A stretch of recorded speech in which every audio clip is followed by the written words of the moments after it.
Please stand. Please stand for the Pledge of Allegiance and remain standing for a few moments. I pledge allegiance to the flag of the United States of America and to the republic for which it stands, one nation, under God, indivisible, with liberty and justice for all. And let's just have a moment of silence for our fellow North Carolinians who are facing the tragic aftermath of the recent hurricane and for the victims of an airplane crash in our own community.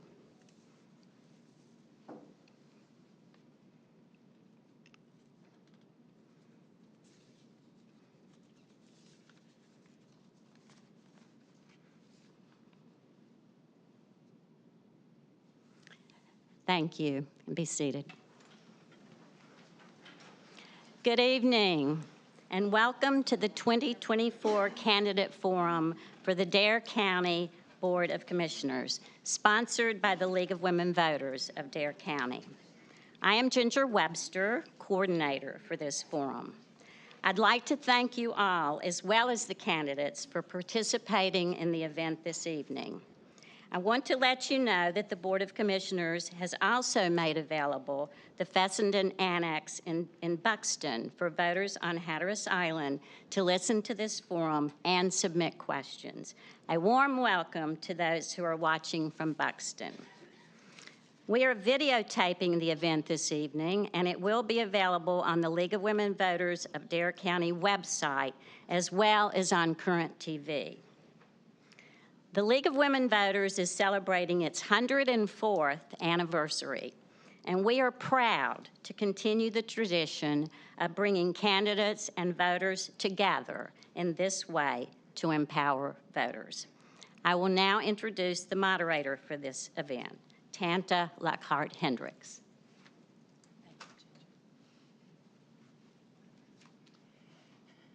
Good evening. I am member and secretary of the League of Women Voters, Dare County.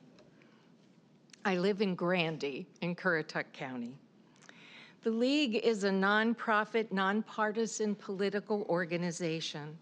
It encourages informed and active participation in all levels of government. It works to increase understanding of major political policies and issues, and influences public policy through education and advocacy. The League remains a strict, nonpartisan policy. It neither endorses nor opposes any political party or candidate. The League participates in the Positive Campaign Project and has requested that each candidate tonight take the Code of Campaign Ethics pledge. We prohibit campaigning or campaign literature in this forum room. Please turn off your cell phones and electronic devices, please. And we ask, too, that the audience be respectful of the candidates by refraining from clapping or cheering for individual candidates. Remember, time is very, very small for each candidate. And wait until the end of the forum to applaud all candidates. League members participating today are the greeters who will retrieve your question card.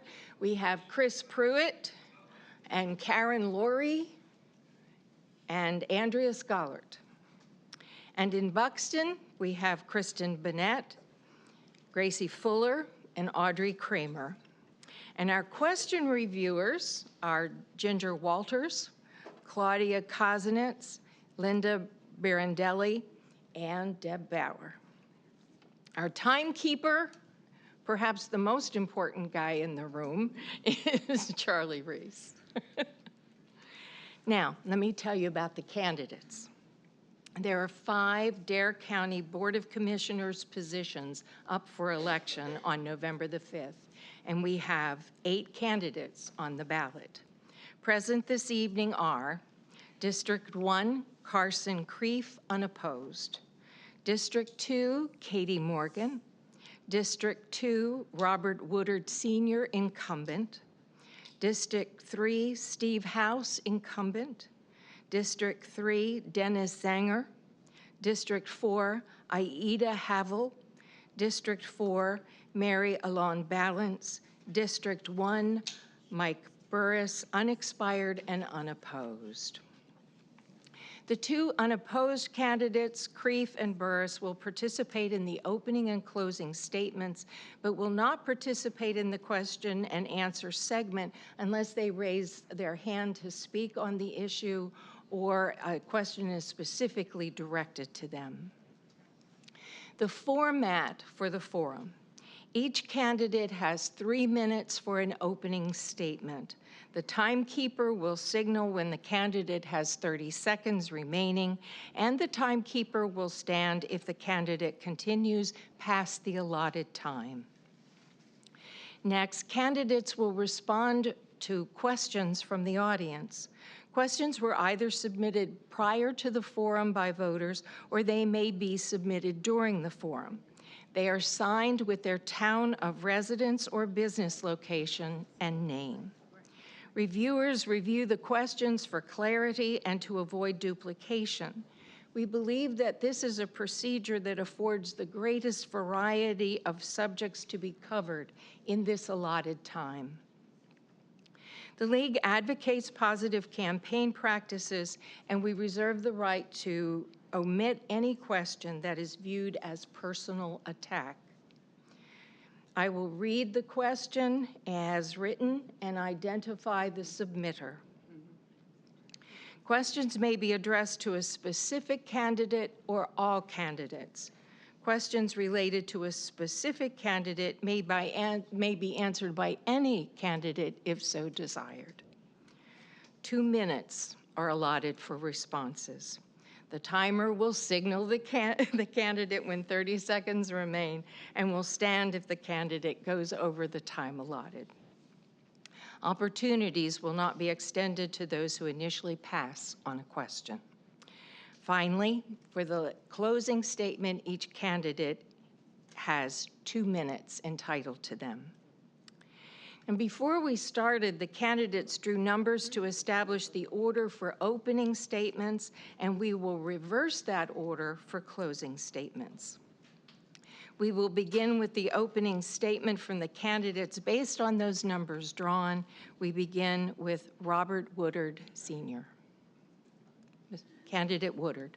Well, thank you. And first and foremost, let me thank you for taking the moment for a moment of silence for our neighbors in western part of the state, as well as our victims from the plane crash. Thank you so much. 104 years. Oh, yes. Sorry, 104 years old? None of y'all look over 35. I want to thank y'all for hosting this event this evening. And first and foremost, I want to thank my wife, Linda, who's here tonight. She is my inspiration. She is my motivation. She is my cheerleader for some 33 years. I love you, Linda, and thank you for your support. I'd like to personally thank each and every one of you here this evening that has shown up to get to know the candidates.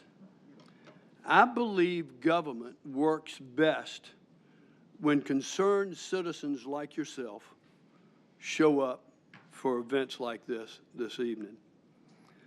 I look forward to answering the League's questions and sharing with you the things that this board has accomplished under my leadership without raising your taxes.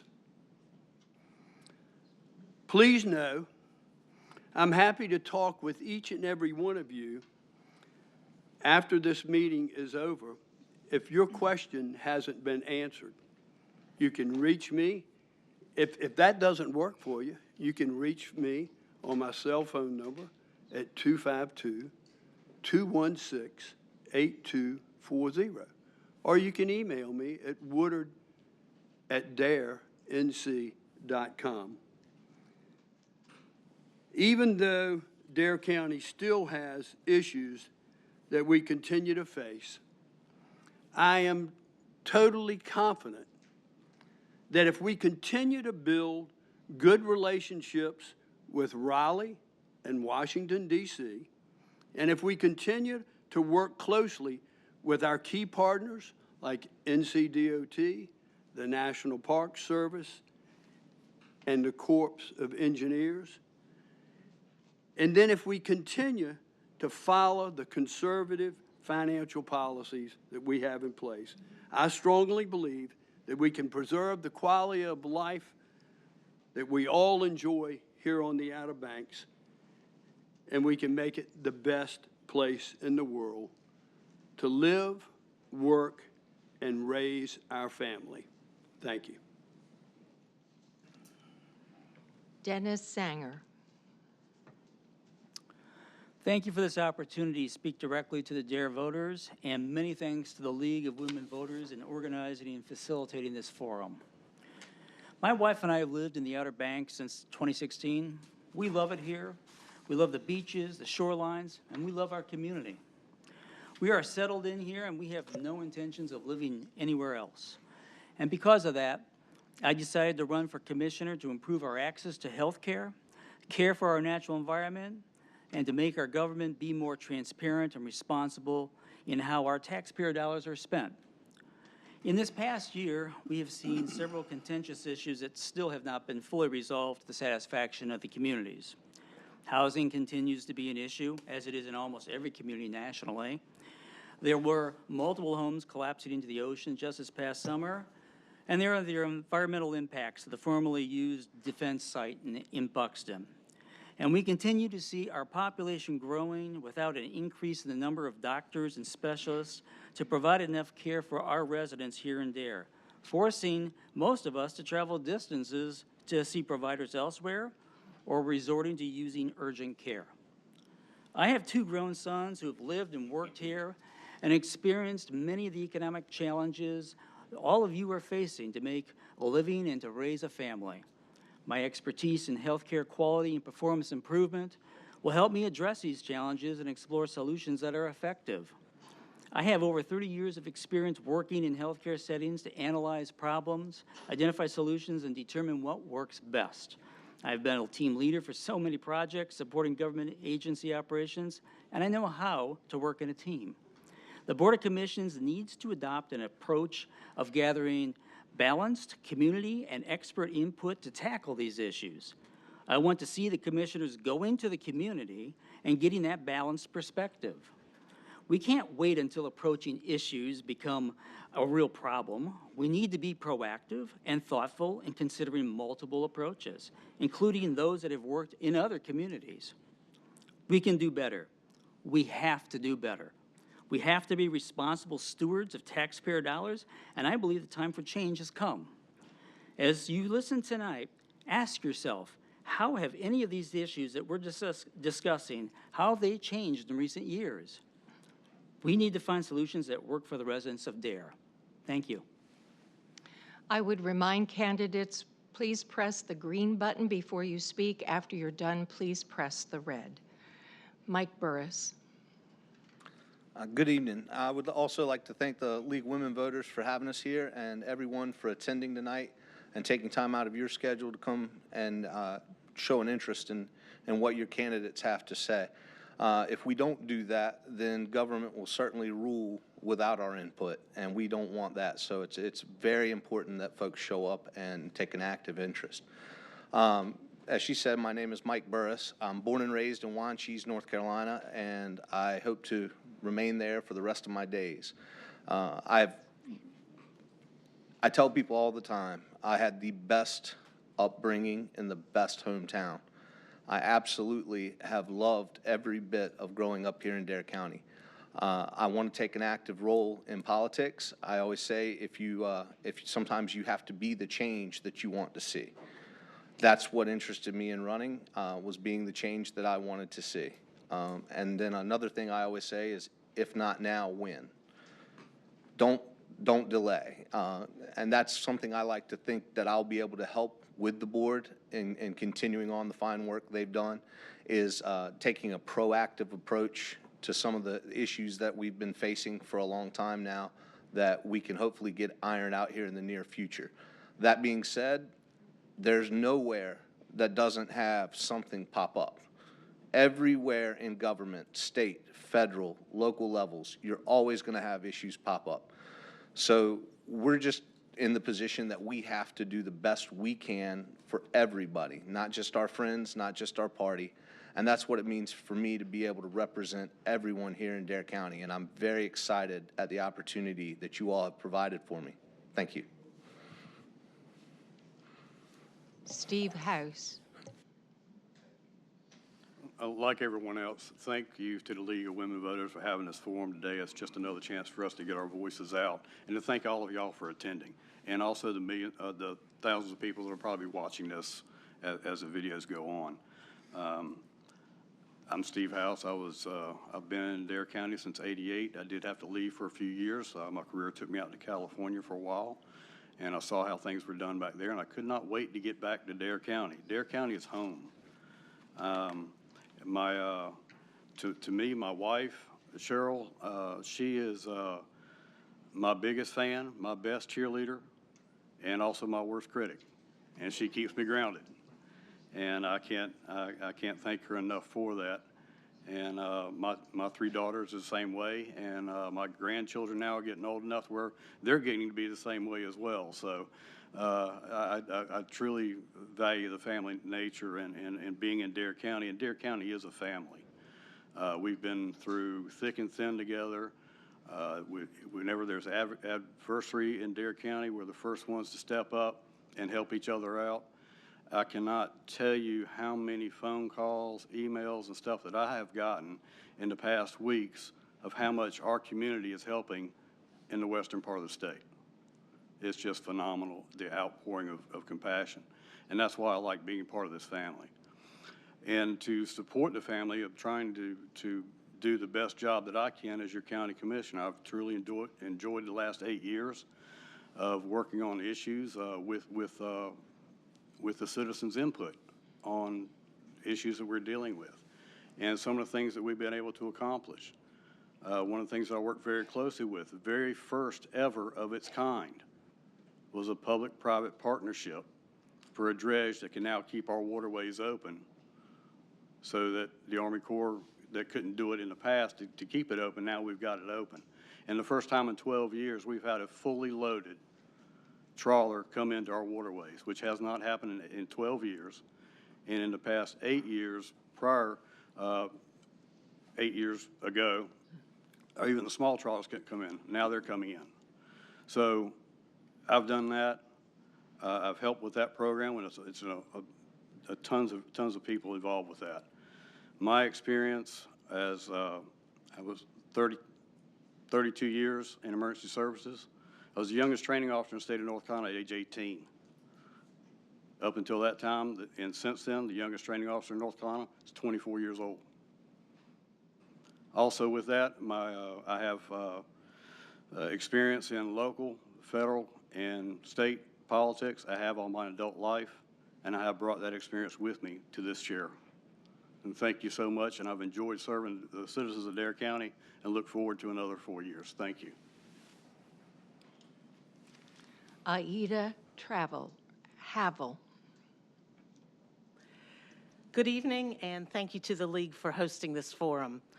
My name is Aida Havel, and I bring you greetings from Hatteras Island, where a formerly pristine beach is now closed due to the presence of petroleum contamination and exposed infrastructure, where houses are falling into the ocean at an accelerated rate, and where our beloved lighthouse no longer has her stripes and is scaffolded from top to bottom. But we are a resilient people, and our light will continue to shine. Over a year ago, I decided to run for commissioner because I wanted to make a difference, and because I believed I had the skill set to make that difference.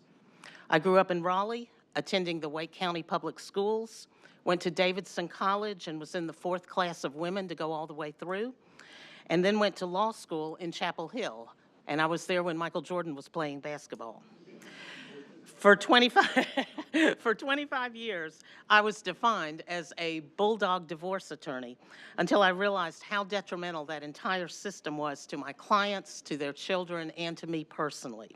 I gave up litigation and found a better way called collaborative law, where attorneys work together to find points of agreement and then build on those. But all I knew how to do was to slice and dice people on cross-examination. So I went back to school and obtained a master's degree in conflict resolution from UNCG, and I learned how to listen to all voices, how to identify common ground, and how to build consensus. Until COVID hit, I traveled around the state of North Carolina training other attorneys on how to be collaborative.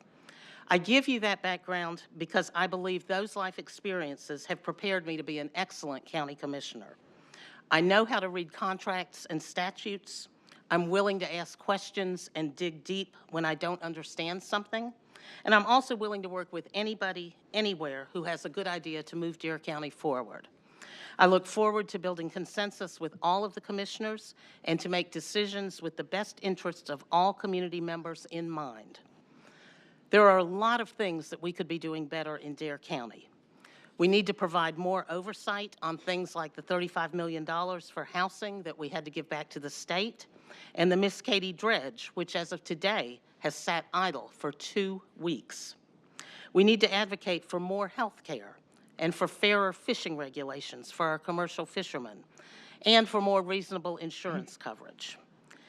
And we need to find a way to better meet the needs, housing and otherwise, of our year-round local population while still providing excellent service to our vacationing guests who provide us with a great quality of life.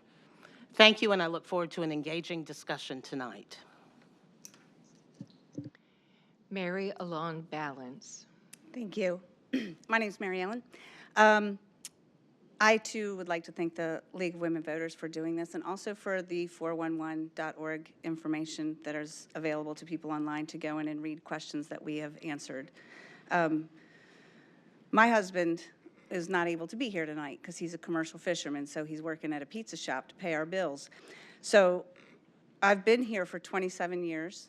I've been a mother and a wife of a commercial fisherman. I've seen what the commercial fishing and the regulations that are imposed upon us has done to our communities. I've worked with the Division of Marine Fisheries and the South Atlantic Marine Fisheries to help fight those regulations. It doesn't just affect our commercial fishermen. It affects our restaurants. It affects our tackle shops. It affects our ability to pay for housing. It affects so much. I have a son who I'm very proud of. He is a part-time EMT for Dare County, and that, too, is another very important part of what happens here in Dare County, and when we take care of our citizens and keep them safe. Raising him in Hatteras Village, I would argue that Hatteras Village is the best place to raise your kid in Dare County, and watching him have the ability to grow up here and surf and fish. He attained his commercial first fishing license at the age of 10. So it runs deep, and being a part of the school and watching him grow, I was president of the Cape Hatteras Booster Club for 9 years, helping our students and our community stay connected to what we do as a community. I've been on the Dare County Board of Education for 8 years. I'm finishing my 8th year. Learning that part of what happens in Dare County has given me a deeper understanding of budgets, of how you work hard with others to get things done. There are a lot of challenges that face our communities with the beach erosion, the FUD site in Buxton, the list goes on. But I do believe that our current commissioners have done a very good job of keeping people informed and a part of. Could you do more? Of course. There's always more to do, and I want to be a part of that. I want to be a part of doing more in Raleigh, in Dare County, and in our communities as a whole. I was recognized actually by the commissioners during my efforts in Matthew to bring our communities together after a disaster, much that they're dealing with in Western North Carolina. I have very dear friends there that are in complete turmoil. I understand that completely. So there's a lot we can do. I look forward to being a part of what we do to make Dare County a better place for our citizens, a better place to live, and I look forward to an opportunity to work for our community regardless of the outcome of the election. I am excited. So, oh, and one more thank you. Thank you, Buxton, for turning out. Carson Creef. Hey, everybody, thanks for coming tonight. I thankfully don't have an opponent up here, but thanks for everybody who supported me through this entire process. Obviously, this is my first time ever running for political office as well. I didn't just run for myself. See, through my work through coaching and youth ministry over the years, I see in the children's eyes in Wanchese, Collington, Kitty Hawk, the Kinnicators, Hatterasers, I see a future without them in it on our island because the state is attacking our industry. I am a commercial fisherman. I hear everybody talk about how they're going to help fix it. I can assure you I'm going to help fix it because my business relies on it. Our boat building industry helped build this island. Very rarely do we hear anything about them. We're not going to be able to build ourselves out of these housing market crisis we're in. You can't build your way out of it. We don't have enough land. But we can do everything in our power to make housing more affordable by deregulating, spending less money on permits for the single-family home. If you own a lot, you should be able to build on your property without having to pay an excess on permits and fees, and we as a board can do better on making it more affordable to build a house. I believe in the opportunities here. I do think that we have excellent people in this county. We have excellent EMTs, excellent police force, and sheriff's department. I think that we have excellent teachers. I think we got some of the best teachers in the world right here in Dare County, including the former teacher, Miss Bassnight, who currently serves on our board. Thankful for all my teachers out there, too. My family's been here since the 1600s. I didn't move here in 2016. I can proudly say that my heritage on this island, I've got to see from all the old timers telling me about how things used to be around here. I believe that we can make those same opportunities available again for our children. Our children want to live here too. We can do it. We can do it, people. We can figure out ways to cut spending and lower taxes. I'm a conservative. I want to lower taxes. That brings more house median income in for families that need it, now more than ever with the current inflation rates. Thank you again for all the support, and I can't wait to serve you for the next 4 years. Thank you. Katie Morgan. Thank you, everyone that came out, and thank you, League of Women Voters, for putting this on. I'm a proud product of Dare County. Growing up in Kitty Hawk, I attended Kitty Hawk Elementary, First Flight Middle, and I graduated from Manio High School in 2001. After years away, my fiance and I decided to return to the Outer Banks to raise our children. We wanted them to experience the same magic of this community that shaped my own childhood. From a young age, I found a passion for aviation, earning my pilot's license at just 17 out of Manio Airport. Later, I shared that passion in teaching others to fly. I went on to study at Embry-Riddle Aeronautical University, where I not only expanded on my knowledge of aviation, but I also learned how to thrive in high-pressure environments. I developed skills in managing large workloads, staying calm in stressful situations, and proving myself in a male-dominated field. After my aviation career, I shifted my focus to healthcare, becoming a dental hygienist.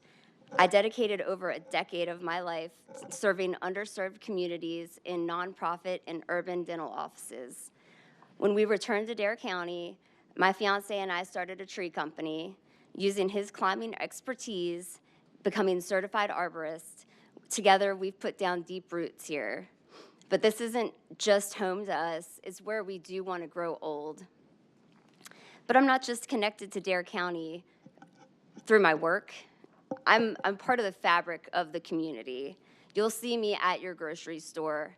You'll see me at events. You'll see me at the sidelines cheering our children on. You'll see me hanging out with neighbors from Duck to Eastlake to Hatteras. Like you, I've felt the strain of rising costs and the challenges that have threatened the quality of life here. I've watched lifelong friends be forced to leave because of housing, and we've had to tighten our belts just like many of you. That's why I'm running for Dare County Commissioner. I believe we need fresh perspectives, leadership that's grounded in humility and accountability. Too often, we see leaders dodging tough truths, making empty promises, or worse, being dismissive and rude when faced with concerns. That's not leadership. True leadership means serving the people and not acting like a ruler above them. I'm running to be a voice of the everyday citizens of Dare County, people who, like me, want honest leadership that represents their needs. It's time for our community to have a commissioner who not only understands our challenges, but also fights relentlessly for real, tangible progress. Thank you. Thank you, candidates. Now we will have questions from the voting public and audience.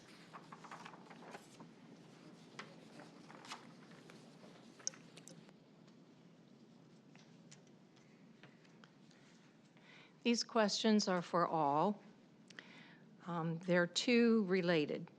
How can the county commissioners ensure that the Miss Katie Dredge remains operational and maintains safe waterways?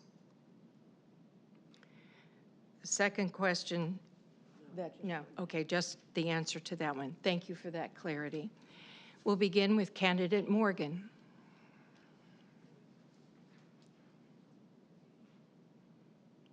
Well, the permits have been suspended for the Miss Katie Dredge for who knows how long now.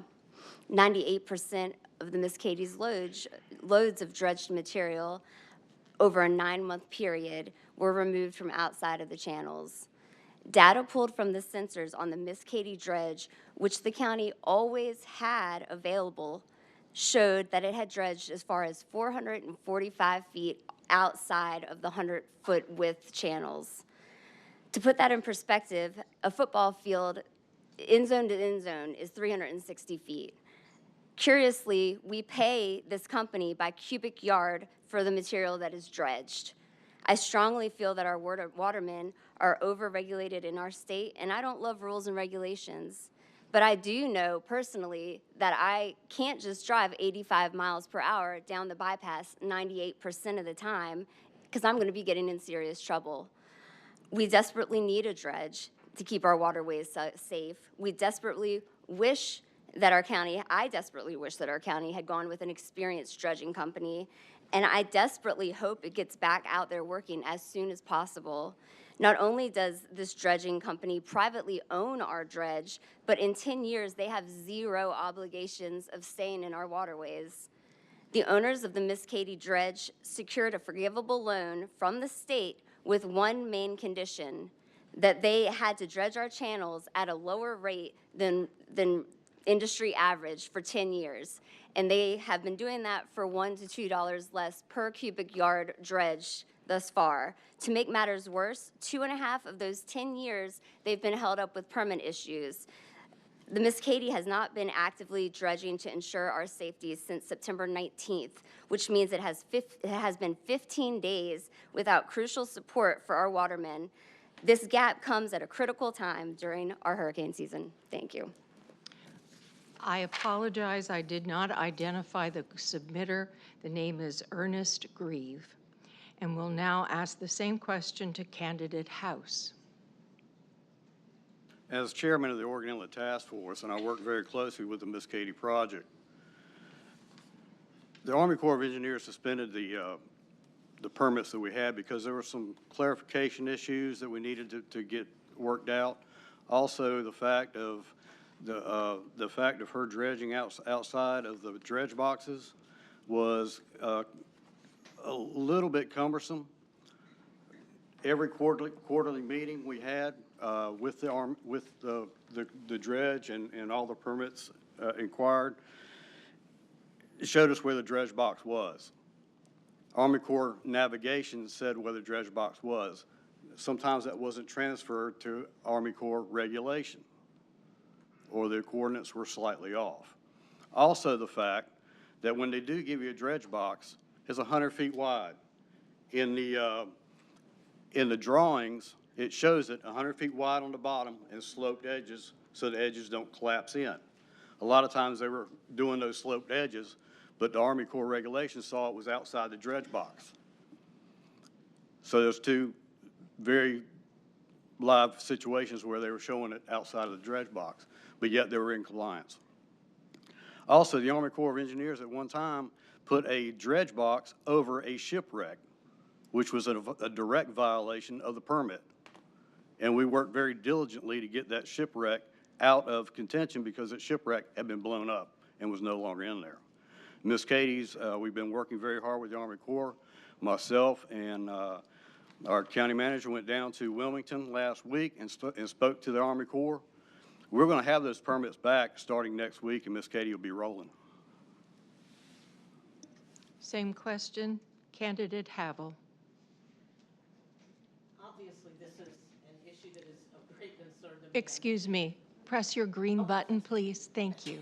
Obviously, this is an issue of great concern to me. I mentioned it in my opening statement. I think one of the problems with this issue that concerns me the greatest is that this was the third violation and that we knew nothing about it. There was a violation apparently in April of 2023. There was a violation in August of 2023. Those were not made public. We don't know where or why the county did not apparently address those violations at that time. But this current violation where they actually suspended the permit was the third time that the county was aware that the Miss Katie had been dredging outside the box. I am extremely concerned about the lack of oversight on this issue. And so to answer the question directly, how do we ensure that the dredge remains operational? If I'm a commissioner, I'm going to ask the tough questions. I'm going to say, are we operational? If I have to, I'll ask, on a weekly or a monthly basis, are we dredging within the box? How can we be sure? We need closer oversight. I don't know if that is the county manager or the Oregon Inlet Waterways Commission or who it is, but we as county commissioners, the buck stops here. Ultimately, we are responsible for that, and it is, I think, pretty embarrassing that we have not been dredging for 2.5 weeks. We do need to get it operational, and I think we need to have much better oversight, and we need to understand clearly why the deficits were not addressed in April and August of last year and why it came to this point this year. Candidate Balance. Thank you for the question. So when you're dealing with government agencies, they like to change the rules sometimes, and it depends on who's there sometimes. When you look at, as a commercial fisherman and dealing with these waters, it changes. You'll need to ask daily because the shifting sand changes daily. Depending on how that current's running, depending how any of that's going, can change daily. So even though they set these limits with computer systems that are on a boat that report back, and as if you've had to deal with the internet in the last couple weeks, you'll know that that's not always an easy thing either. But they're relying on getting information from these boats when this sand is shifting constantly. So how do you, again, going back to that question, how do you guarantee that that's being done? You're right, oversight, but it's continuing to work with state and federal agencies to make sure that that equipment is working properly, to make sure that we're getting reports back on how that's working properly. But shifting sand is shifting sand. And anybody who's tried to get anything done on their property on Hatteras Island or in federal waters and state waters, it's constantly changing. We get regulations from the state agencies, from NCDMF, proclamations that come out 2-3 weeks before you need to set your nets. So these are ongoing issues that we do. We need to stay on top of it. We need to be asking questions, and we need to be making sure that we're communicating with the people that are operating that dredge on a daily basis, at least weekly. Thank you. Candidate Woodard. Yes, ma'am. Thank you for the question. Please turn on your green button. Thank you. Thank you for the question. It was mentioned that we should have used an experienced dredging company. God rest his soul, Jim Tobin, who was chair of the Oregon Inlet Task Force, along with my friend Commissioner House. This is the first of its kind, folks, in the entire country of the United States of America. A public-private partnership for $15 million to get a dredge built to open our inlets. For 40-plus years, the inlet was only opened by the Army Corps of Engineers 33% of the time. We're open constantly now. It was also mentioned that it's a shame it's been shut down for 2 weeks. It's been in a shipyard for 2 weeks for maintenance. Dredges have to have maintenance done to them. Those arms that fall out, that dredge mechanically, take a huge beating on them, on the vessel. So it's in the shipyard now, right now, for maintenance. The dredge company that was mentioned that we should have used another dredge company, we sent bids out, the Oregon Inlet Task Force did. We had multiple companies decline to even bid on it. The one company that's been stated that we should have used an experience, they wanted to moor the dredge in Virginia at a 6 mile an hour rate, trying to drive a dredge from Virginia all the way to Oregon Inlet to have the inlets open was way costly, additional monies, and didn't make sense. In addition, they would not make Oregon Inlet and Hatteras Inlet a priority.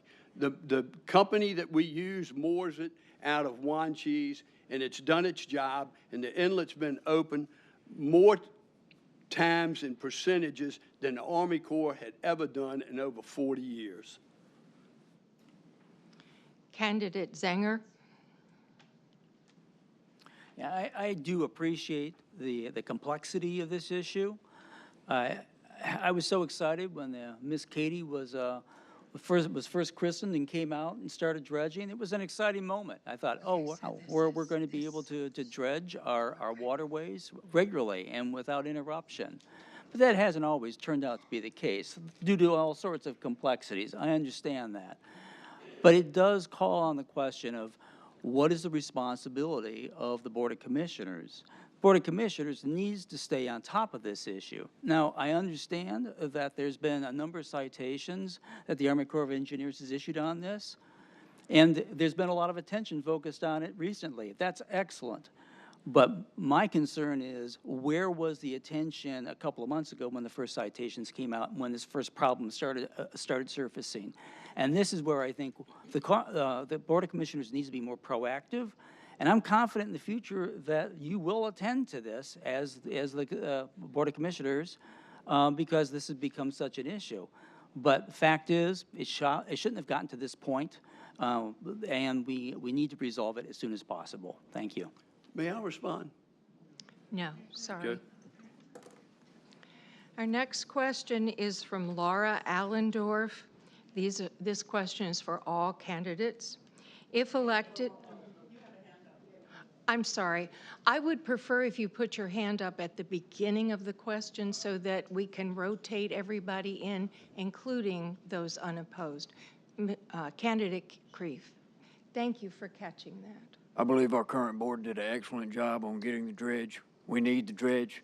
My friends, my family, we put our life on the line every day we go out of that inlet. We need safe conditions, and that means we need a dredge. If we don't lobby the state on behalf of our commercial fishermen for deregulation, we're not going to need a dredge. Thank you. The next question is from Laura Allendorf for all candidates. If elected, what will you do to improve access to health care for the citizens of Dare County? Candidate House. As you remember back when the Vidant doctors in Roanoke Island pulled out, I had personal conversations and contacted Centera Health in Norfolk because they also have a certificate of need for Dare County. And the certificate of need laws in North Carolina are very complicated. As a matter of fact, if you're a doctor and you want to come in, say you're a cardiologist, But you've got to get the other cardiologists here in Dare County to sign off to say, yeah, you're good to come in. That's part of the North Carolina Certificate of Need laws. And they are in depth, and they have quite a few, the hospitals have quite a few lobbyists in Raleigh to protect that article too. So I was in contact with Centera to come in. They were ready and willing to start looking at the idea of coming back to Dare County. And then all of a sudden, Vidant says, hey, we've got doctors that'll come into Manteo. The town of Manteo has a task force for the health field, and they've helped a great deal in Roanoke Island, and they're actually looking at a project now on Hatteras Island. So they are doing the good things here in Dare County to bring more doctors that we can in here. It is a very cumbersome area to try to get more healthcare specialized fields because we don't have the year-round population to support them. But there are some areas that are looking to do that. Centera is actually looking at bringing part-time specialists down here and also up there as well. And I'm still in contact with them. So healthcare in Dare County does need to be addressed. We're looking at it. We're also relying a lot on the Outer Banks Hospital Board to do what's right for the community as well. Thank you. Candidate Balance. Hatteras has suffered a lot with healthcare. There's a piece of property in Hatteras where a medical center sits, and Port is there now. It was given to us by the Park Service, and as long as it was used for a medical facility, it could be used at no charge. And Vidant Healthcare pulled out of there, and they moved to Avon and left a lot of Hatteras Village residents high and dry.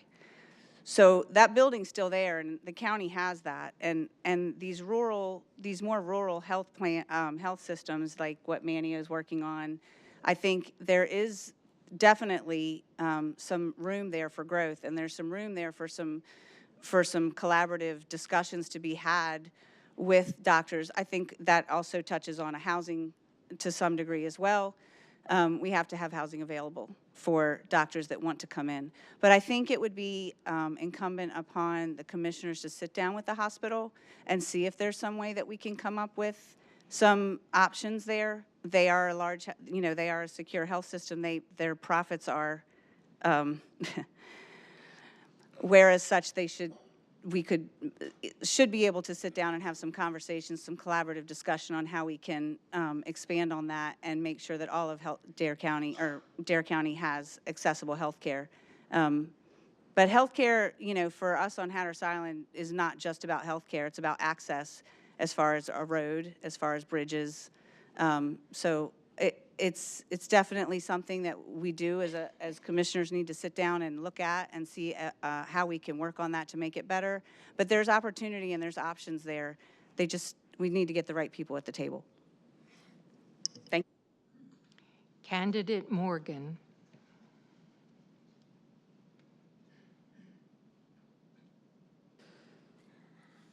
I would support and ask our Dare County Health Department what they need from the county to ensure that they're fully staffed and capable. I would encourage members of Dare County to see if they qualify for services for the Community Care Clinic of Dare. I'd publicize the fact that the Community Care Clinic, at the Community Care Clinic, businesses actually that don't traditionally offer health care can go and apply to get health coverage for their employees. I'd make that more public. I'd make it very simple and easy for the public to find out all of our amazing resources that we already have here in Dare County. I'd make sure that in-home hospice was more fully supported again. And honestly, housing equals health care, jobs equals health care, education equals health care, environment equals health. I mean, it's all connected, and I feel like if given a chance to be a commissioner, I would really hit this head on, and I would definitely be attending every one of the health task force meetings in Manteo because they are doing great things. Thank you. Candidate Zanger. Thank you. This is a problem that I really want to tackle from day one, should I become a commissioner. I think we need to take the lessons learned and the experiences from the Manio Healthcare Task Force and quickly expand it to the entire Dare County. We shouldn't be sitting on our hands and waiting for the problem to fix itself. And Manio Healthcare Task Force has started implementing some very effective solutions to address some of the issues that they've had in recent years. I think we need to expand it to all of Dare.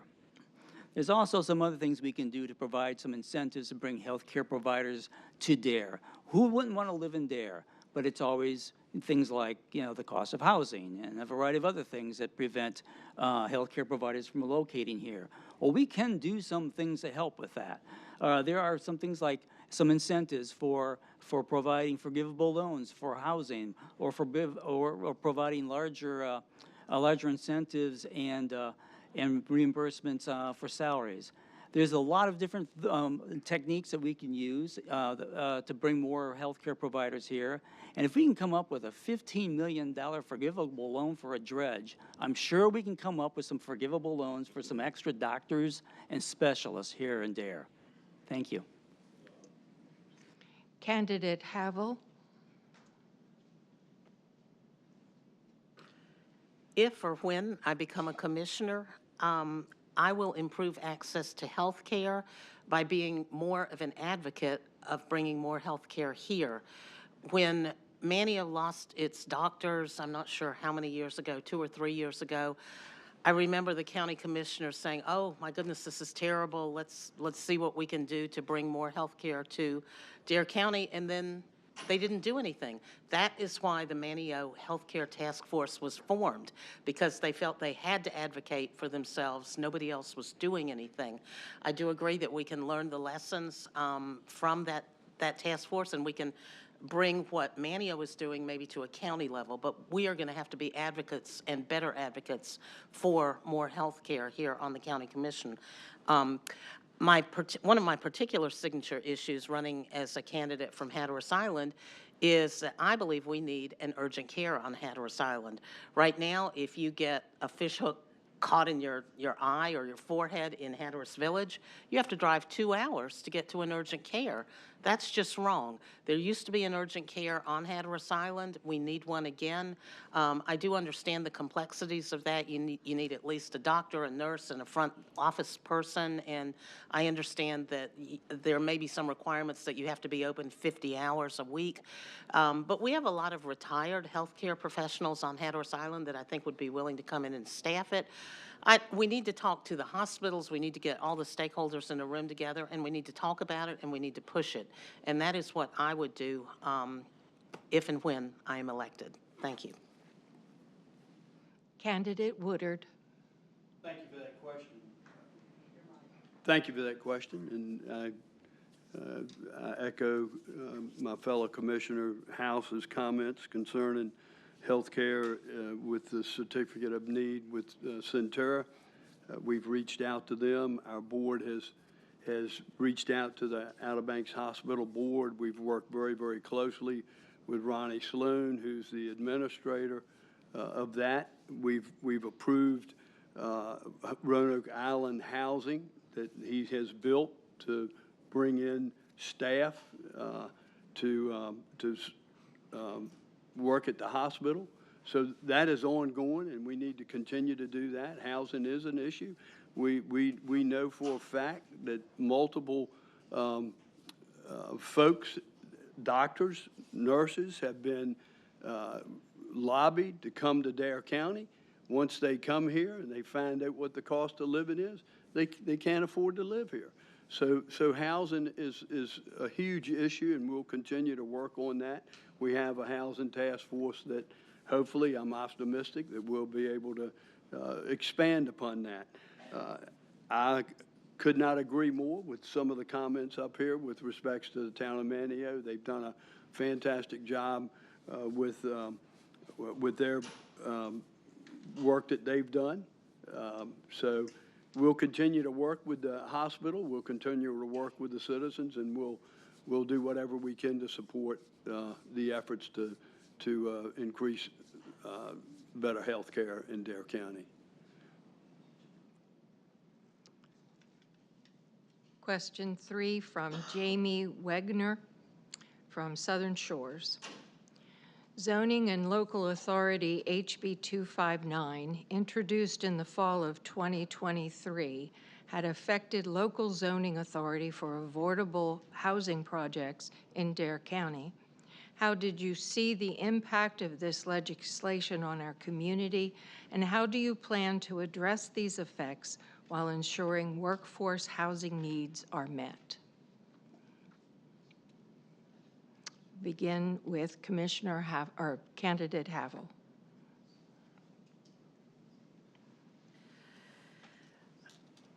Well, I think like everybody else in all of Dare County, when that statute was passed, I was horrified. It was overreach by the state, reaching down and trying to handle things on a local level, and you saw all of the incorporated communities line up very quickly to file a lawsuit, and I think that was entirely appropriate, even though I don't like lawsuits. I thought it was very appropriate given what was happening. The good news is that's now been repealed. So that is no longer an issue. Obviously, municipalities that are incorporated must have their own zoning that works for them, that fits with their history and their culture, and what works in Duck may not work in Nag's Head. So I think people who are concerned about this issue need to work with their planning board and with their town council to figure out what works. I recently attended a Nag's Head town council meeting, and they thought they had a multi-use unit statute ready to be approved. They actually had two, and they were going to vote on them, and it was so contentious that they actually put it off and did not vote that day. So it's a very, very complicated issue. And then when you look at the unincorporated areas of Dare County, such as the mainland or Collington or Hatteras Island, where we don't have so many zoning regulations, there may be more creative things that you can do. I would like to I'm looking forward to seeing the results of the Housing Task Force. I understand that they'll be putting out a report at the end of the year, and I look forward to seeing what their recommendations are and working with those recommendations. It's a complicated issue. If it were easy, it would have been solved by now, but I'm ready to tackle it. Candidate Zanger. I was glad to see the municipalities pushing back on the state and pushing back on that legislation, and it did have an effect. This is what happens when you reach back out to Raleigh and are able to contend, be able to fight back on some of these issues, unreasonable regulations, unreasonable legislation that's being pushed down. So that was very effective. I think that we definitely can learn from that and apply that to the non-municipality areas as well. So I am looking forward to the work, the work of the Housing Task Force, to see the ideas that are coming from them and the direction that they're taking, and I think we'll have some future direction from them in the short term. Candidate House. First off, my personal reflection when I first found out that it went through, I was appalled. I would say, how could the state overrule what a municipality wants to do as far as their zoning and stuff? As a board, we did make it very clear that we were not going to abide by that we would listen to the towns and make sure anything that we did would be in with the town's parameters. However, that law has been repealed. It is no longer on the books. It's no longer out there. And so I don't see how any further answer we can do. That law is no longer on the books. And this board that I sit on has already said we would not abide by that. We would work with the towns to put anything that would have been in the housing project in their hands. So thank you. Candidate Balance. As Commissioner House said, it was repealed. But the commissioners responded absolutely 100% on board. They instantly stood with their towns in the county and said, we're not going to do this. But in going to I've also been to some of the town meetings and seeing the way Kitty Hawk and Nags Head, they're working together to come up with solutions for their areas, and they're passing ordinances that make sense for them, and that's encouraging to see. I would like to, with Ms. Creef and Malcolm Fearing heading up that task force and working with stakeholders within the county to come up with solutions. This is not going to be an easy issue, and it's not going to be a one-size-fits-all issue. It's going to take a lot of collaboration and a lot of different ideas coming to the table to squash figure this out and get us where we need to be. I don't, with the cost of housing and the cost of property, it's not going away. I think it's only going to get worse, but I think we are on the right track. I think the commissioners responded absolutely appropriately. They are obviously in full support of this county and the incorporated towns as well as the unincorporated. So I look forward to what comes out of this housing task force. In addition, one of the discussions with the task force is the teacher housing. In 2004, Beverly Purdue passed a bill that allows us to do some housing on Roanoke Island. We've already done it on Hatteras Island. We've done it in Kitty Hawk, and we have a path to that. So I think we need to continue towards those solutions and making progress in creating affordable housing for people moving forward. Thank you. Candidate Woodard. Yes, ma'am. Let's get to the facts on this issue. There were a number of projects throughout multiple towns that housing projects were presented in either LIHTC, 4%, 9% credits to a developer, or just market rate. And we were shot down in a number of municipalities. And I don't argue the fact that those commissioners in those towns did the right thing. They listened to their constituents, and I understand that. I never criticized them. Our board never criticized them, and I commend them for listening to their constituents. So as a result of that, legislature and our board had nothing to do with the language of this bill to override the solvency of our municipalities. Once we found out about it, we immediately, I meet with the mayors once a month. The county manager meets with the planning directors once a month. We immediately had those luncheons with those and said, our board under no circumstances will violate the solvency of our municipalities. And we shot it down and we said, we want no parts of this. As a result of that, after four years of working extremely hard, trying to spend $30-some million that the legislature sent us, we weren't successful. I must admit, weren't successful. And so, as a result of that, I formed the Housing Task Force, and I asked stakeholders throughout the county to participate. I asked every single town mayor to participate. I asked every single planning director. There's some 28 folks on that committee. Correct me if I'm right or wrong, Donna, but I think it's 28. And then they put Donna Creef in charge and Malcolm Fearing as chair. So I'm optimistic that we're going to make some headway with housing. Candidate Morgan. All right. Well, the House Bill 259. I did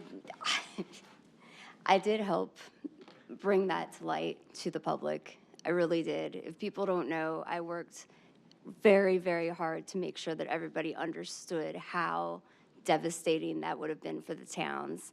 I'm super proud that the towns all filed lawsuits against the state for this bill. I was very disappointed that the county didn't file a lawsuit as well. All they did was put out, I can't even think of the name of it, a letter saying that they wouldn't violate the town zoning. But the thing is, it wasn't a county issue at that point. The state could have done it if they wanted to. So it was a terrible, terrible thing. And to say that they did not know about it ever is really hard for me to digest. It did get repealed. You're welcome. I really, really worked hard to educate. And I am also disappointed that the money got sent back without them advocating more to change the legislation, whatever. Like, how can you just quit on Dare County and give back $35 million in state money without trying to go in there and lobby and change everybody's minds? So that one's near and dear to me. I am very proud of myself for that, and I was very disappointed in the leadership on that one. So thank you.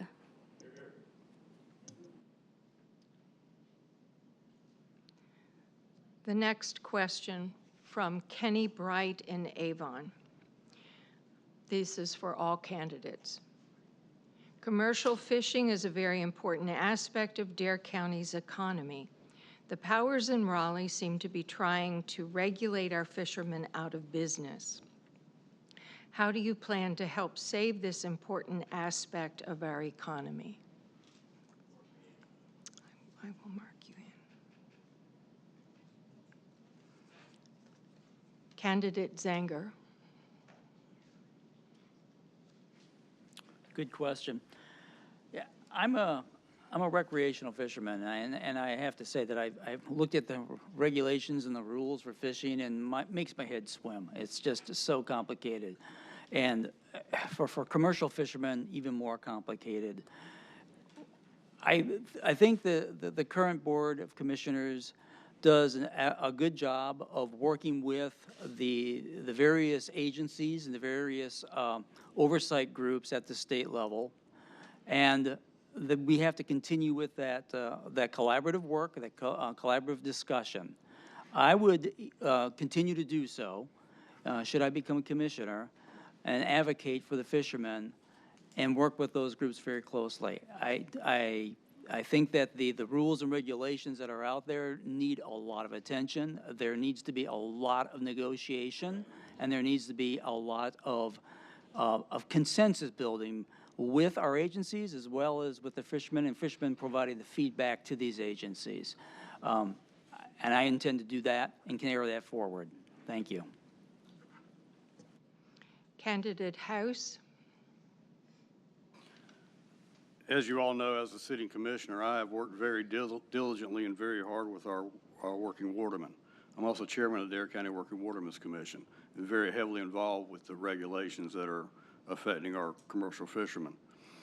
Some of the things that I've helped to do, along with many other people, no one person can do a whole lot with our fishing industry. It takes a bunch of people to get together to do something. One of the things I did was to tackle Raleigh. All the fishing bills that were coming through the House of Representatives or the Senate, I put a bug in the Speaker's ear a couple of years ago, and once Representative Haney, once he was first appointed to the House or elected to the House, he drove it home. So now there is a subcommittee in the North Carolina House of Representatives that all fishing measures go through them, that go through the House of Representatives. And that committee has killed just about every bill that has hit Raleigh that has hurt our commercial fishermen from our duly elected representatives in Raleigh. The big problem we have is the Marine Fisheries Commission. They are all appointed by the governor of North Carolina. And on that committee, a lot of the ones that are on there are very conservative type recreational fishermen. And there are commercial fishermen on there as well. But to change any regulation that is deemed necessary, that the Division of Marine Fisheries puts out, here's a fishing plan, a management plan for this species, and they have recommendations in there. To change any of those recommendations made by the Division of Marine Fisheries, the Division of Marine Fisheries Commission has to have a 2/3 vote. That is very hard to do in that commission the way it's set up. So I've worked very hard for our commercial fishermen. Last 2 years ago, I got rock fishing opened up for 2 weeks, which was shut down. Thank you. Candidate Woodard. Yes, ma'am. Once again, Commissioner House has worked tirelessly on behalf of our board. He keeps us updated regularly at every single meeting concerning the marine fisheries industry. He sends us emails constantly about what is going on.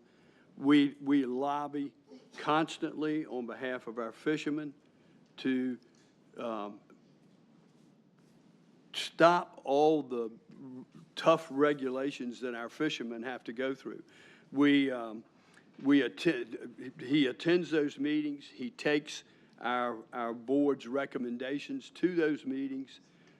He makes public comment at those meetings.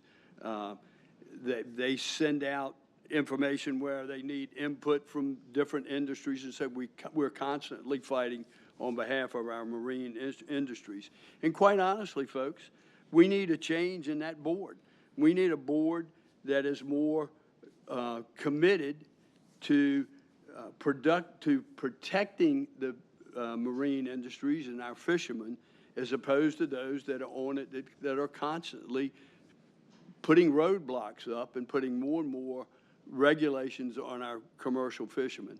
And we need a change on that board. And we'll continue to fight, and we'll continue to lobby, and we'll continue to speak out on behalf of our fishermen to try to protect them, because the industry, they're trying to shut the industry down. Candidate Kreef.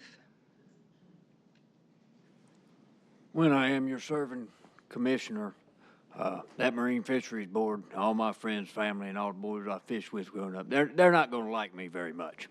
I'm going to fight them every inch, every step, because they are trying to regulate us out of house and home. They're trying to price us out of our land and force us away from our island home, where I personally am an 11th generation commercial fisherman. Most people have a misconception that it's commercial versus recreational fishermen. Personally, I have no problems with recreational fishing whatsoever. I believe they're overregulated as well. Only allowed to catch one fish at certain times a year, no flounder this year, and then they say the commercial guys are catching all the flounder. I'll have you know that they just opened up our flounder season on Tuesday of this week. We get a potential of maybe 6 days max to flounder fish.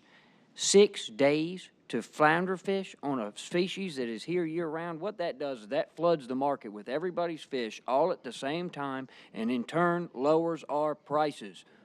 Where we used to get $4 and $5 a pound for flounder years ago, back when inflation and the price of housing in here was a whole lot cheaper. Now, last year we got $1.60 a pound. We don't know what we're going to get this week. We'll find out on Friday. It's not good. Marine Fisheries Board in this state is constantly attacking our industry, and I don't see the reason why, because there isn't but about 2,000 of us left in the entire state. It seems like a whole lot of money and a whole lot of effort to shut down an industry that hardly few people are in. It seems very ridiculous to me, and I'm going to do everything and be on the forefront of that issue for the rest of my life. Thank you. Candidate Morgan. Okay, I'm not going to sit up here and pretend that I'm a commercial fisherman, because I am obviously not. But I do have a lot of friends that are, and I do understand everything that Carson and everybody is saying about the overregulation of fish. It is insane. It makes it feel as if they're trying to make North Carolina a nursery for South Carolina and Virginia to come fish, just to fish from. And it's not right. And honestly, I wouldn't depend on one commissioner for all my information on this issue. I would actively learn everything that I can and figure out everything that I could do to help. And I would develop relationships with these Marine Fishery Committee members. And I may be able to develop a different kind of relationship. I'm good at making professional relationships and helping build bridges, and maybe coming at them aggressively might not be the right way. And I feel like I could add a different perspective and a different attitude maybe when trying to help sway these people against some of these regulations. So I will learn everything that I possibly can about this topic. And for what I don't know, I will lean on my friends. I have been going to tackle shops. I've been trying to learn as much as possible. So I will do everything in my power to help the industry. Thank you. Candidate Havel.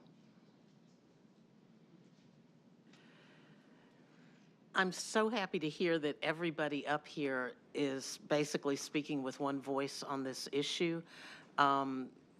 These regulations are really out of bounds, and I'll be honest, this issue was not even on my radar when I started running. But I quickly became aware of it, and I want to give a shout out to Stephanie and Randy Bain of Frank and Fran's Tackle Shop in Avon, because they gave me an amazing education just in a very short period of time when there were some mullet fishing regulations that were coming up for consideration. And I really dove in. And if any of you have never looked at the fishing regulations in North Carolina, I really encourage you to just go and Google it and just see how incredibly burdensome and onerous there are. And, you know, Mr. Kreef is absolutely right. There's like this narrow window for certain species. And the first thing I thought when I saw it was, well, what if, you know, the weather is bad for those 6 days and the fishermen can't go out? What happens? It doesn't make any sense. And there are no regulations like that for South Carolina or Virginia. And as Commissioner Wally Overman said at the last meeting, it's like we are a nursery for those 2 states. And the other thing that I found really interesting was the requirements of the statute. I did go and look at the North Carolina statute on mullet. It said that they were supposed to do regular measurement of the fisheries, and they had not measured the mullet fisheries since 2019. And they are also supposed to study the economic impact of the regulations that they're proposing. And I couldn't find anywhere that they had studied the economic impact. So if I am a county commissioner, I will go to those meetings where there is an opportunity to give public comment, and I will ask the questions and why they are not considering these things. Thank you. Candidate Balance. There's not going to be enough time for me to answer this one, but I've served for United, North Carolina Watermen United. I served on the Flounder Advisory Panel. My husband's been a commercial flounder fisherman for a lot of years. The Division of Marine Fisheries overreach is so far beyond egregious, it's not even funny. There's a statute on the books right now that any fish that's regulated, General Assembly statute, says it has to have a 50% chance of being successful in 3 to 5 years.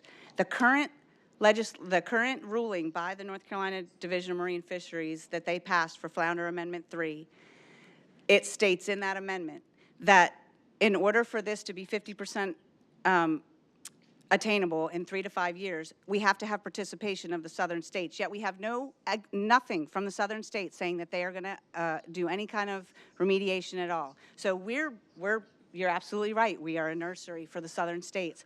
But more importantly, what we should, as Dare County citizens, be concerned with, the Division of Marine Fisheries regulates us. We haven't had a representative on the Division of Marine Fisheries from Dare County in over 15 or 20 years because it's governor appointed and he appoints whoever he wants. The current commissioner of the Division of Marine Fisheries refuses to come to Dare County. Yet Dare County, I'm sorry, I'm getting upset. Dare County is one of the largest tax dollars to the state on fishing, and we have no representation. If I'm commissioner, I'm going to Raleigh, and I'm going like now. It's too much, and it's not enough. It's completely out of control. We need to get with Bobby Hanig, Ed Goodwin, Norm Sanderson. These guys are they all want to help us get to where we need to be, and that's where we need to go immediately. Like, on top of your regulations with the fishing, then the SAMFC will come in and they'll allow trawlers to come out, and our price drops even more because now the trawlers are in federal waters running down our price. So I could go on. Please see me after the meeting. This will be our last question. We need to leave time for you all to have your closing statement, so we're going to limit the response to this question to 1 minute.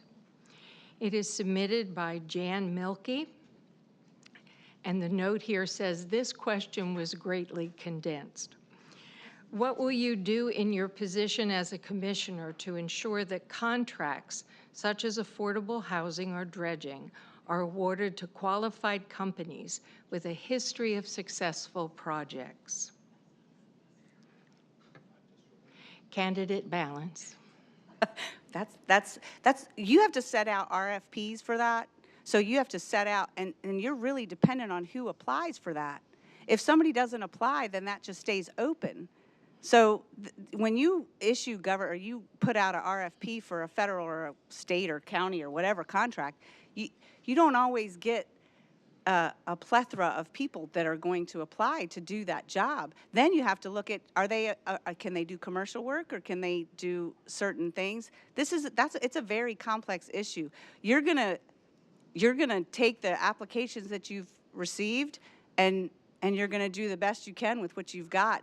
But there's also a little code and a little, when they put out a RFP, you say wording that gives you an out because you don't know who's going to apply for that. It's not an easy issue. Government contracts are very difficult. Doing things that we've done with school board, you can have contract RFPs out for months and not get anything. So that's a tough one.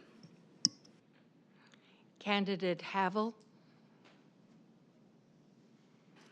There are two parts to this. When we issue a contract, we have to make sure that it is awarded to a qualified entity.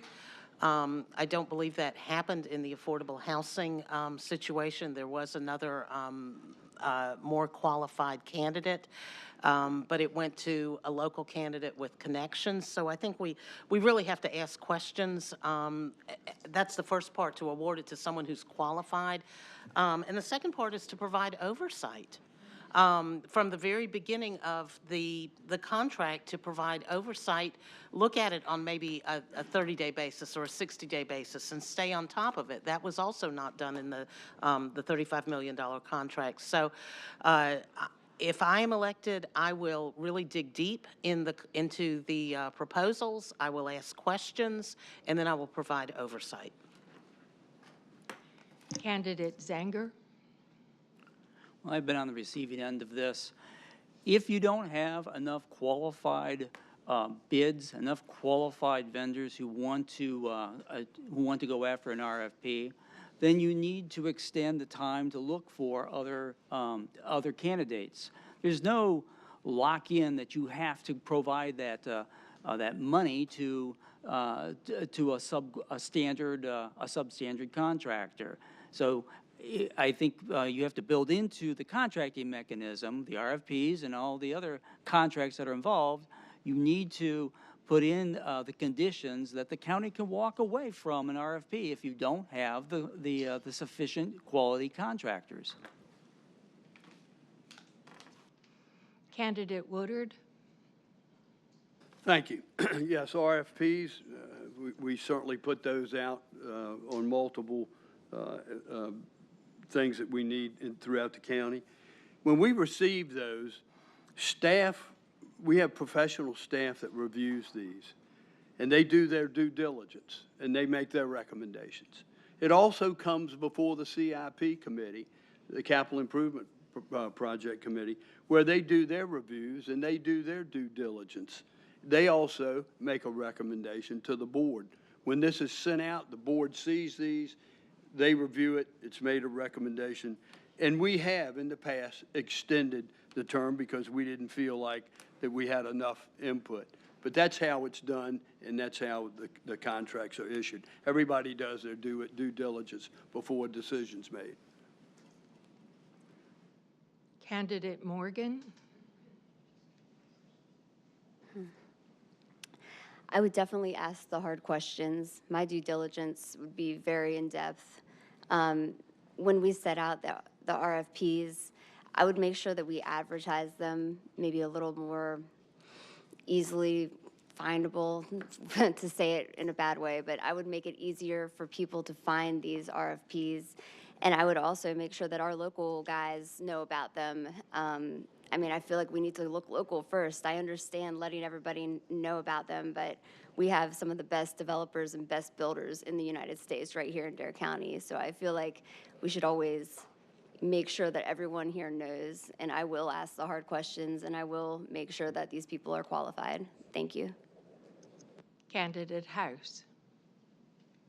Thank you. Yeah, in county government, the RFPs go out for proposals, and the proposals come in, and there are times when we can extend it, but there's also times when we know we're not going to get any more bids on it. Now, one of the things is about the housing project, the senior project person on the coastal affordable housing is one of the biggest developers in North Carolina, not some local guy. And he has his staff in there with him as well. With the Miss Katie, we had 2 bids come back, 2 proposals come back, and one just was not going to work for us at all. It would actually make things even more cumbersome than Oregon Inlet. So we chose a company that had all the right credentials and awarded them the positions. And yes, we have gone out of our way to research, to advertise people in the professional areas to get these things back.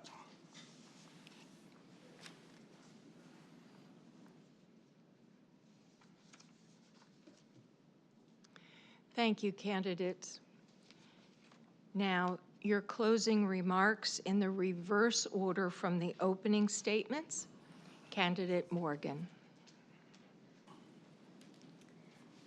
I refuse to be defined by labels. While I'm running as a Democrat, my true commitment lies in finding common sense solutions that benefit our community, solutions that transcend party lines. I believe that this board should prioritize the people it serves, not political affiliations. Having closely observed my opponent's recent decisions regarding our tax dollars, such as his choice for the affordable housing group and the missteps surrounding the Miss Katie Dredge, it's evident that my values may align more closely with fiscal conservatism than his. After more than a decade of the same individual making decisions while continuously acknowledging ongoing issues, we must ask ourselves, is he truly part of the solution, or has he become part of the problem? I am dedicated to a leadership style that prioritizes the needs of the people, demands accountability and stewardship of our funds. I won't simply go along to get along. I will challenge mismanagement and advocate for responsible spending. I am deeply committed to the future of our community. I vow to actively pursue long-term solutions that foster growth and prosperity rather than simply responding to the loudest voices.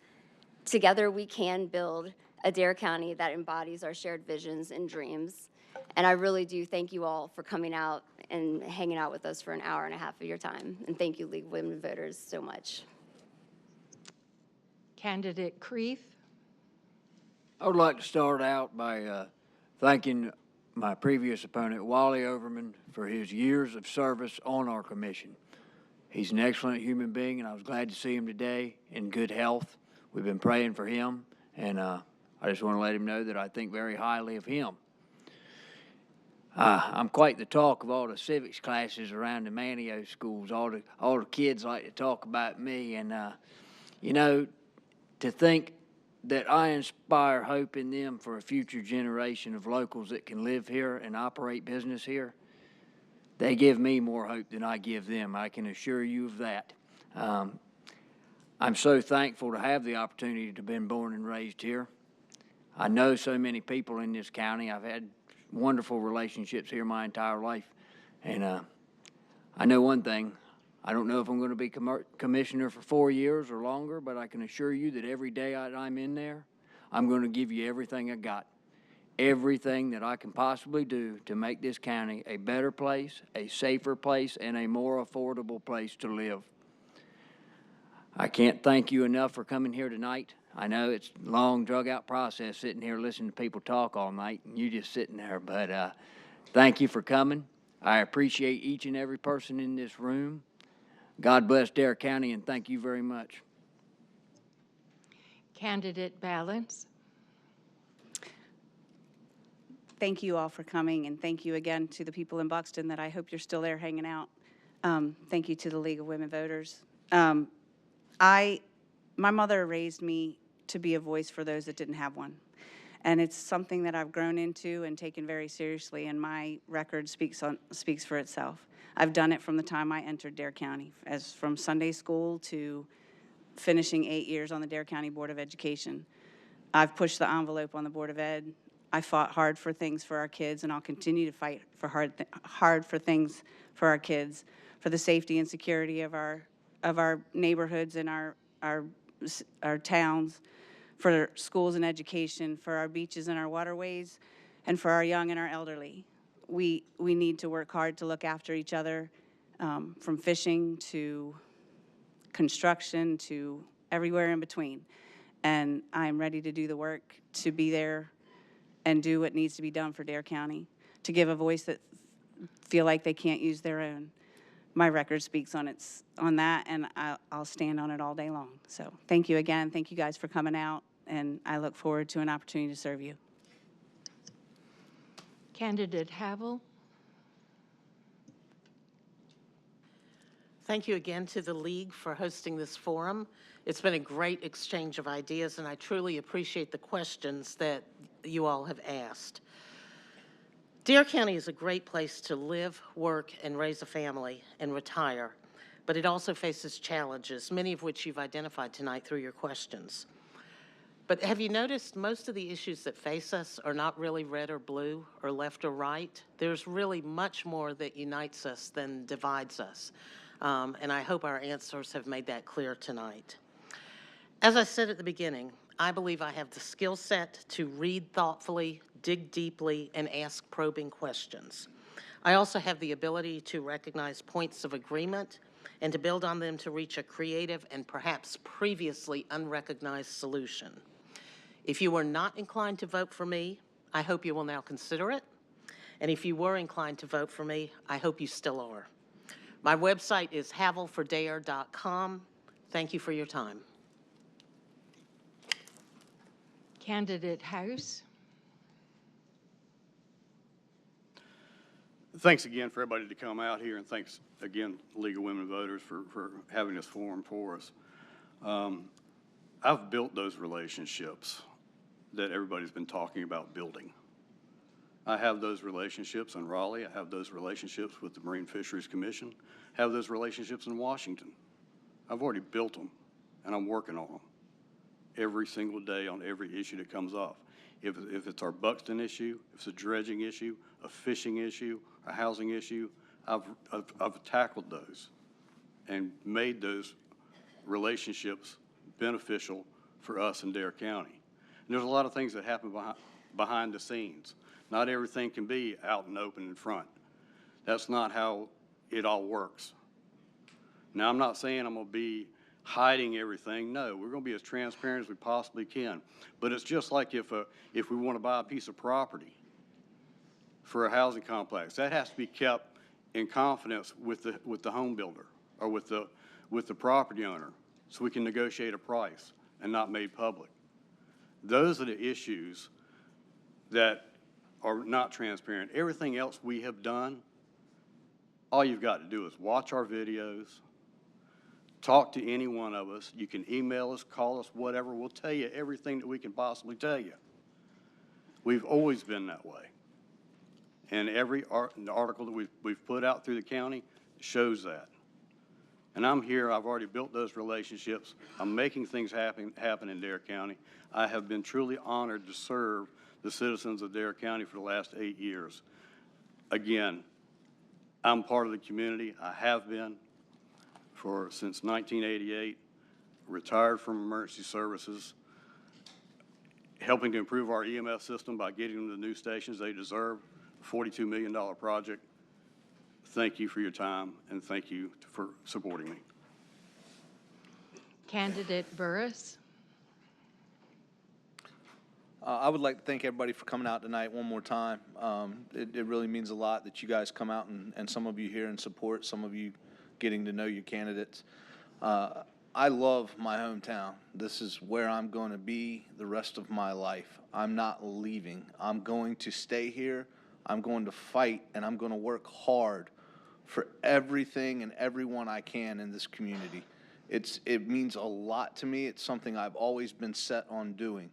It's something I look forward to doing, to the point that even though I'm not officially elected yet until November 5th or early hours of November 6th, I've already started communicating and working with people, stopping and talking and seeing what issues people want us to address moving forward.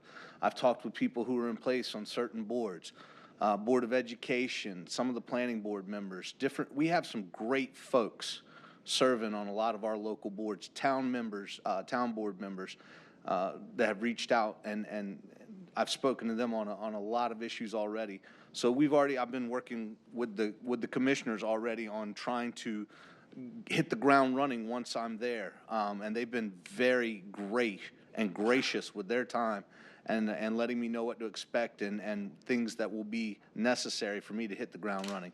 So I do appreciate that, gentlemen. Thank you very much. We have a wonderful community, but it is a very distinct community. It's very different from a lot of places.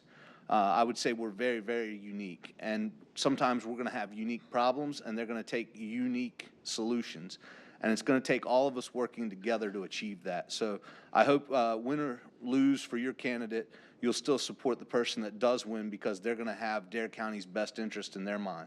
Thank you. Candidate Zanger. Thanks for this opportunity to answer your questions and to explain how I will approach the responsibilities of being a commissioner. And many thanks to the League of Women Voters for organizing and facilitating a really balanced discussion on these issues. We certainly appreciate it. I'm a strong believer in using data to show improvements in all problems and issues, and that can be a challenging task. But if we spend tax dollars to fix problems and resolve issues, we should be able to show measurable improvements to justify the use of those tax dollars. We will undoubtedly have major challenges in the next 4 years. Extreme weather clearly is now a new normal, and we have to be prepared. Housing will continue to be a challenge. The cost for insurance, as well as the cost of living, will continue to be challenges as well. When you're voting, please consider what you now know about each of the candidates on this forum, and select the one you think will best serve the needs of Dare residents. It's so important for us to choose those who will be most proactive and inclusive to solve our local issues. That goes across partisan lines, both at the local, state, and national levels. Select a person you really think can make a difference.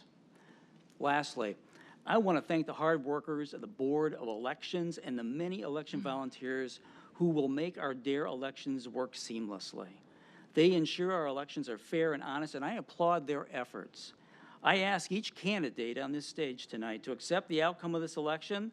There will be a winner and there will be a loser.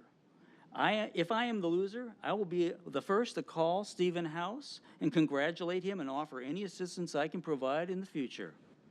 Thank you, and please come out and vote. Candidate Woodard. Once again, thank you, League of Women Voters, and thank you, folks, for being here this evening. I want to close by renewing my pledge to continue doing the things that have been proven to work for the people of Dare County. I'm proud of the accomplishments that we have made without raising your taxes. We must stay vigilant on every front to preserve our way of life, and we must continue safeguarding every taxpayer's dollar. I'm going to stop right here and not finish the rest of my comments that I had. What I want to say to you this evening, for those that will be watching this after this is over, and for every one of you out there this evening, when you return home this evening and you sit back in your chair and you get ready to go to bed, stop and think. Don't believe everything you read on Facebook that is a fact. please do your research. Go home and do your research. Reach out to people that know the people that serve on this board. I am so proud of our commissioners in the last 10 years, and as my chairmanship the last 10 years, the accomplishments that we have made are second to none, folks. They are second to none.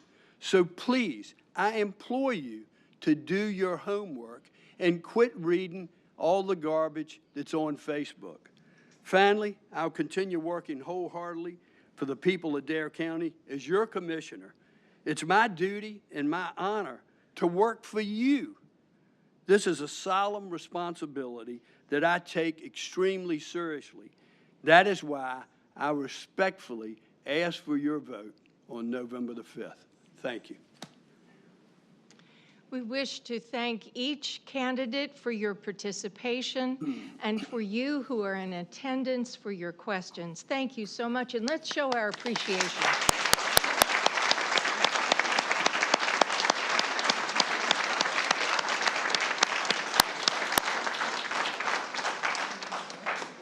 We thank the Dare County Board of Commissioners for the use of this meeting room in the Fessenden Annex and for videotaping this forum. This video will be posted on our website, which is lwvdarenc.org, and our YouTube page. The Dare County Current TV channel will also broadcast this forum. Check their website for dates and times. I now return this forum back to our coordinator, Ginger Webster. And thank you, Tanta, for moderating this evening. I also want to thank all of our candidates for participating in vote411.org. This is a one-stop shop website that voters can access on their phone or computer. Just key in your address and you can view your ballot, candidate information, and responses to questions we posed. If you haven't, check it out. For those of you in the audience, please pick up this rack card for important voter rules and key dates. In summary, this year you will be required to present an acceptable photo ID in order to vote. If you do not have one, you can obtain one from your county board of elections. The last day to register is October 11th. Early voting begins October 17th and runs until November 2nd in 3 locations: here in Manteo at the Administrative Building, in the KDH Town Hall, and the Fessenden Center in Buxton. Absentee voting ballots may be requested until October 29th, online from the Board of Elections. And of course, Election Day is Tuesday, November the 5th. We encourage you to join the League of Women Voters as we strive to defend democracy. Thank you so very much for coming.